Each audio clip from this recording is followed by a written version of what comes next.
Okay, just a recap. Do you remember solving equations? If you have a log equation, what should you do? What's your first kind of thought process? You should gather it together, like glue it back together, and then you change to exponential, right? So if you have an exponential, what should you do?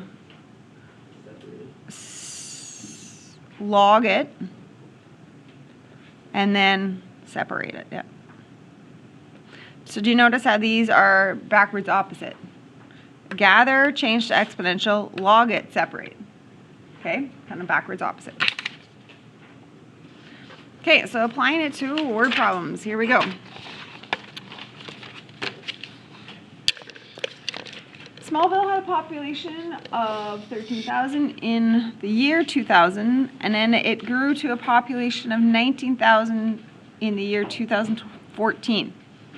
So here's a formula. P is the total population, P0 is the starting population, E is that number that we use, it's 2.7-ish. R is the growth rate, and T is the time in years. Okay, so I'm going to fill in what I know. So the population was 19,000. The starting population was 13,000. E to the R is what I'm solving for. And time. How much time has passed? What would I write down? How much time has passed? 14 years. We were 2000, now we're 2014. 14 years have gone by. Okay, so here's what I'm going to do. I'm going to, first thing, divide by the 13,000.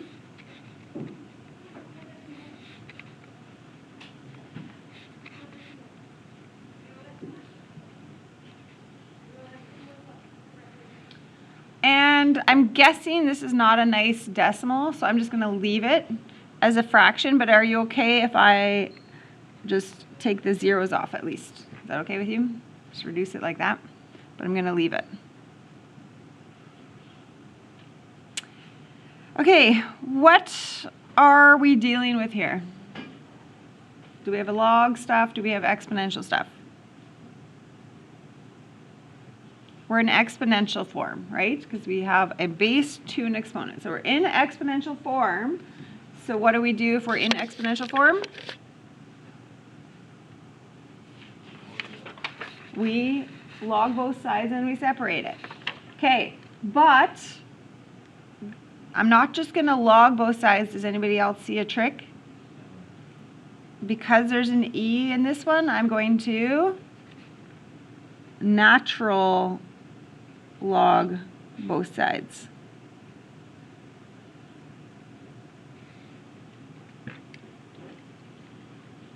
Is it going to be wrong if you log both sides? Nope, you're just going to have to do a little more work.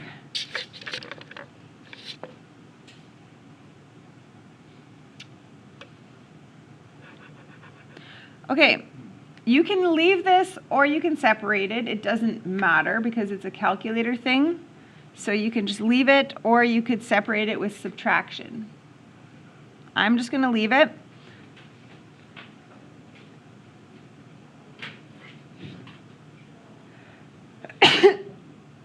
Okay, what do we do with the rules on this side? I want to do some work with rules. The exponent can do a move to the coefficient, right?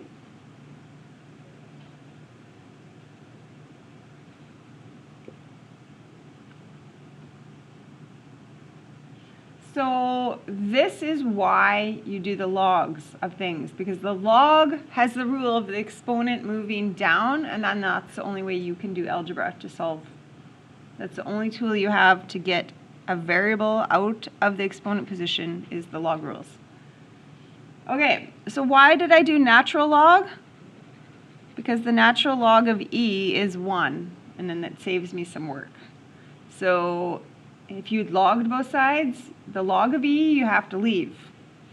But the ln of E is 1. So how do I get R alone? Divide by 14. So I'm typing this in to my calculator, and you're going to get a decimal because it's a rate.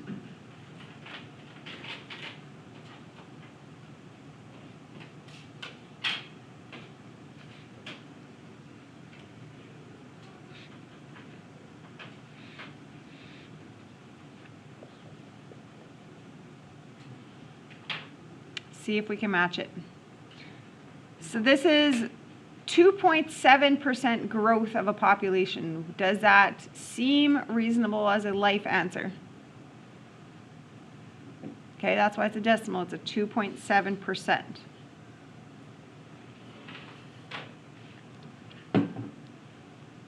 Okay, I need you to, I'm sorry, I should have warned you before. I need you to have that on your calculator. You can't take it off, as I just did that. Okay. So it needs to be in your calculator to move forward with the next question.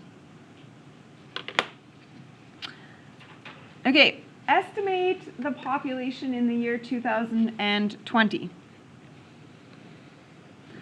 Okay, so I'm going to go, what is the population? It started at 13,000. E to the R, which we know.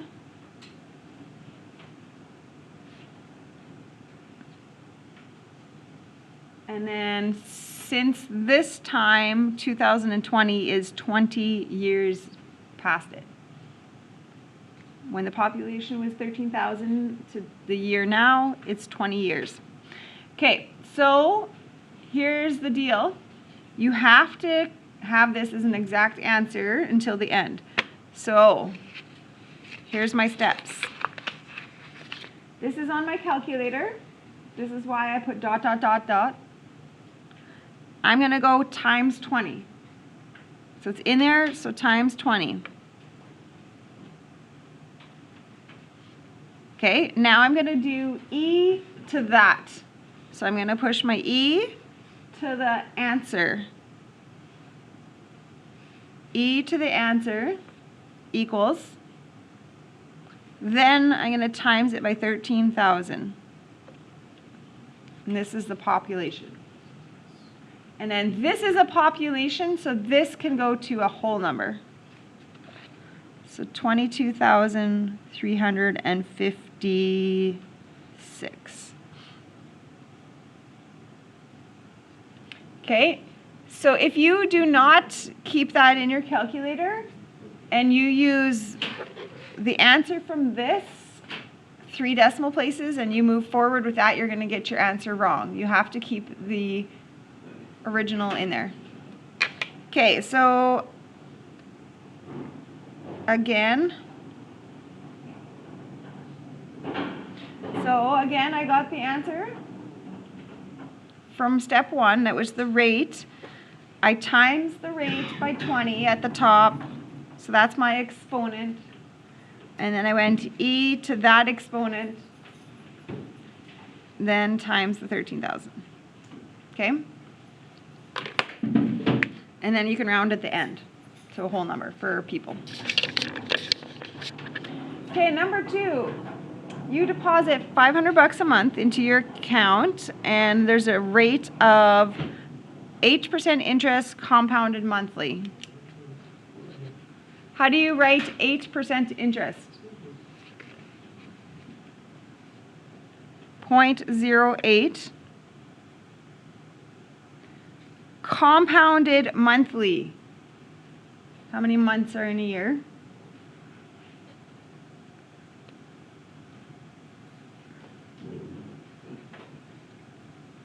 So this is our interest rate. 0.08 because 8%, and then compounded monthly. So this is going to be our I. How long will it take until you're a millionaire? Okay, so here we go. The F that stuff stands for the future. So what do I want to have in the future? $1 million. Payments. So how much are you doing each month? 500.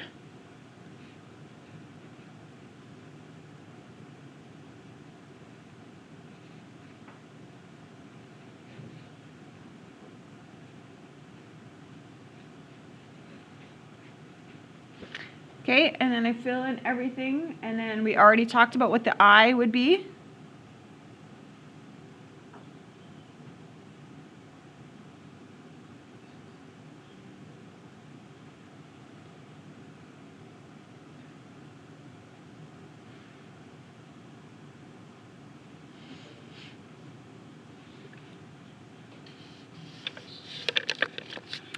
Okay, now here's what I'm going to do. I'm going to do a bunch of math maneuvers.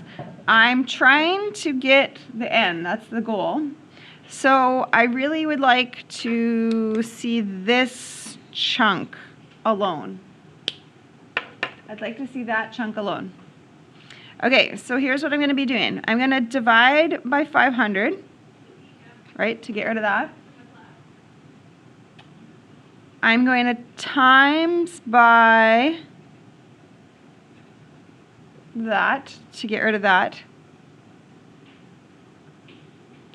And then I'm going to add 1 to get rid of that. Okay?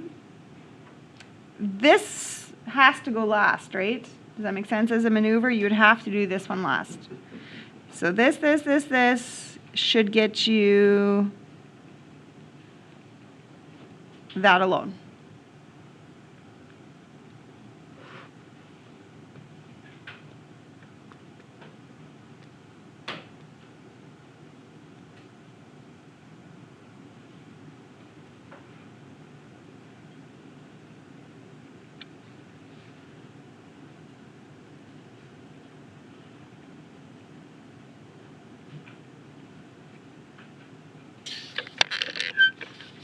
I'm getting a 14.33333.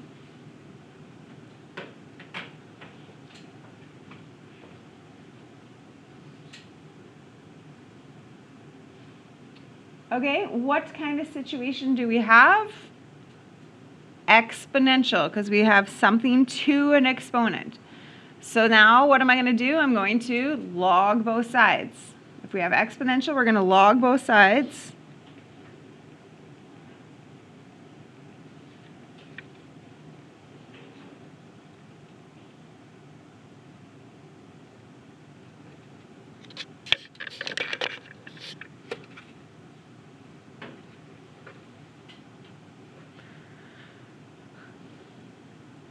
So I literally just wrote the word log in front of both sides.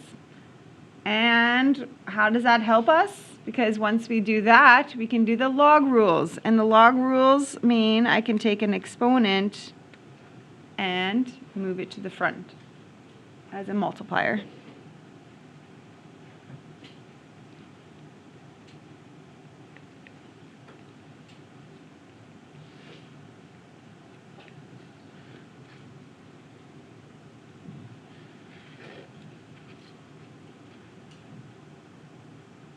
Okay, so to get n alone, now I have to divide by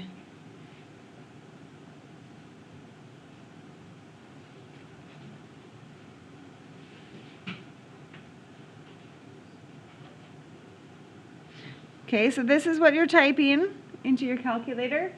And I don't want to round anything. So this 14.333 is on my calculator. So I'm just going to go log of that.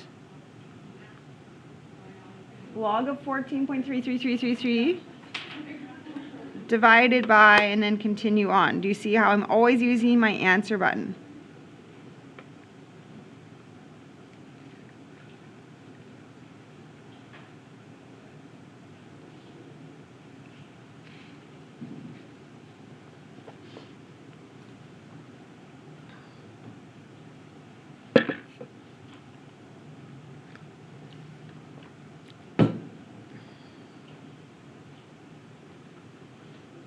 Anybody getting that? 400 point and something, something, something. Is that working out in your calculator? So again, I didn't use 14.3333. I used log of that answer button so that it was not getting rounded. Okay, so what does n mean? N is the number of periods that you do this for in the bank. So we were doing this every month. So this is how many months it's taking me. So at a bank, you have 400 full payments and a partial payment. So you are going to actually go to the bank 401 times. You always go up. So even if it was 400.2, you would have to still go to the bank 401 times with the deposit. Does that make sense? There was a question somewhere in your booklets that they tried to trick you and they say how many full payments. That answer would be 400 because you make 400 full and 1 partial payment.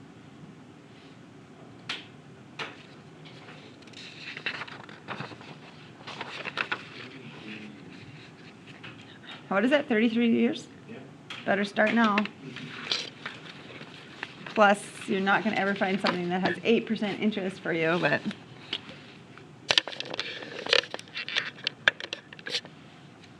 Okay, earthquake question.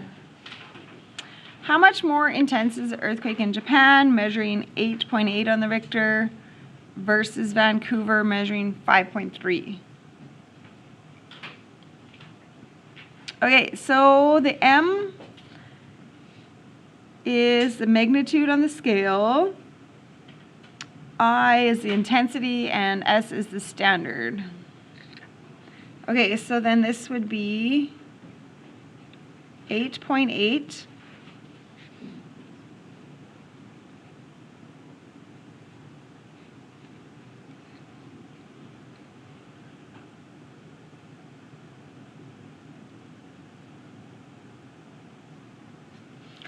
and then this one would be 5.3.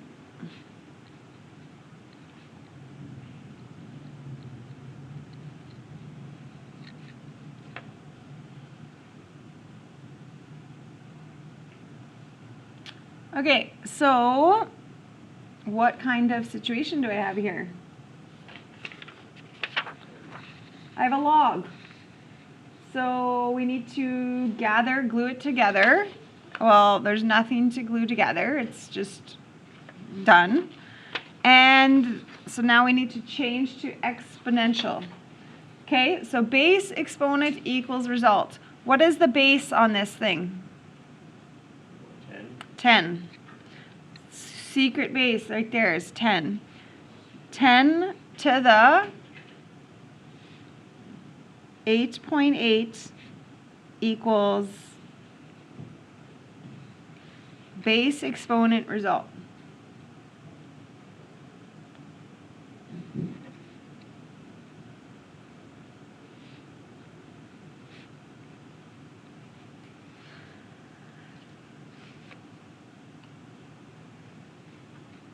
So it's that many times bigger than the standard earthquake measure.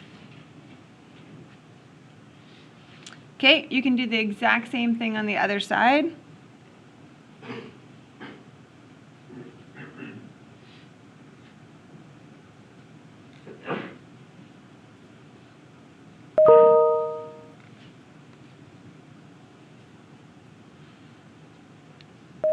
And Vancouver's intensity is 10 to the 5.3 times bigger than the standard.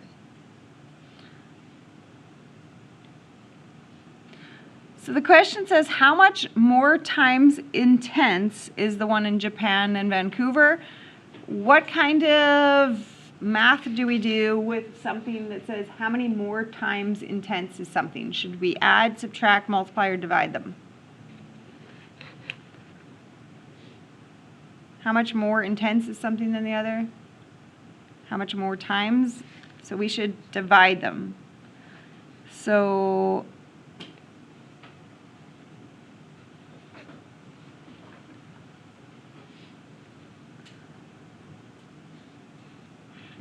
Japan's intensity divided by Vancouver's intensity. How many more times intense is that?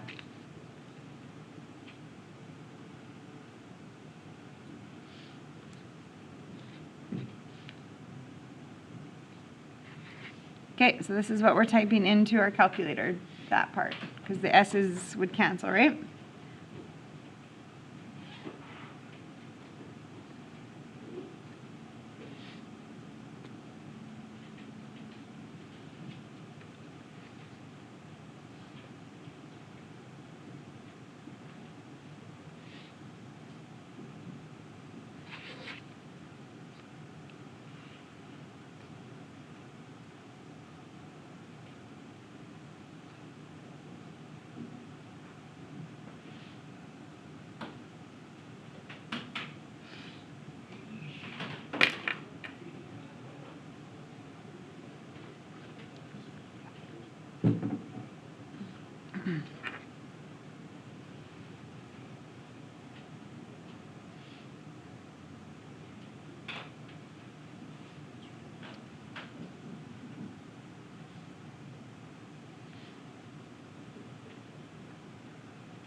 That was good.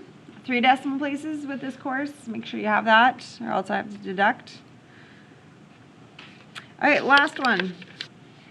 How much more acidic is a solution with a pH of this 201 with that? So how many more time? We're going to be doing the same thing. We're going to divide the two numbers to see how many more times bigger. Okay, so something that has a pH of 3.4.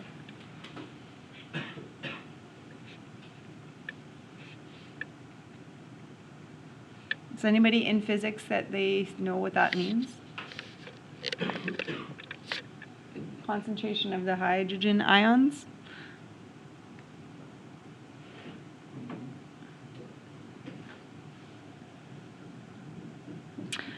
Okay, so this is kind of in log form, but I don't like that this has a negative log, so how could I get rid of that?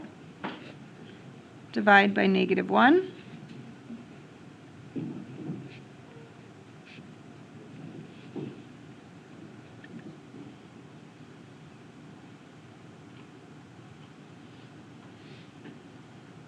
Okay, I see the true log components, so now I'm going to change it to exponential. So base of 10 to this exponent equals result.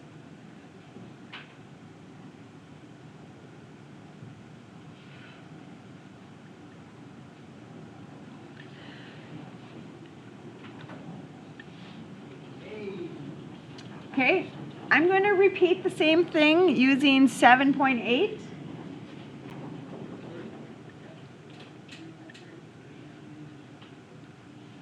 On this one, I'm okay if you don't show your work because it's going to be the same thing.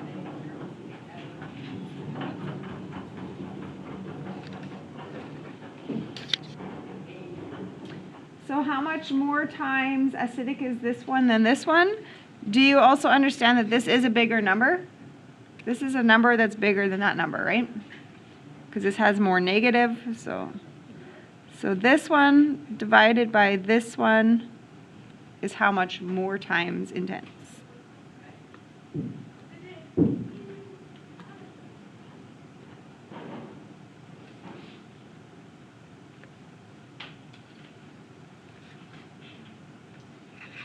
Okay, if you accidentally divided the wrong way, you would get a really small number, which wouldn't really make sense on how many times bigger something is.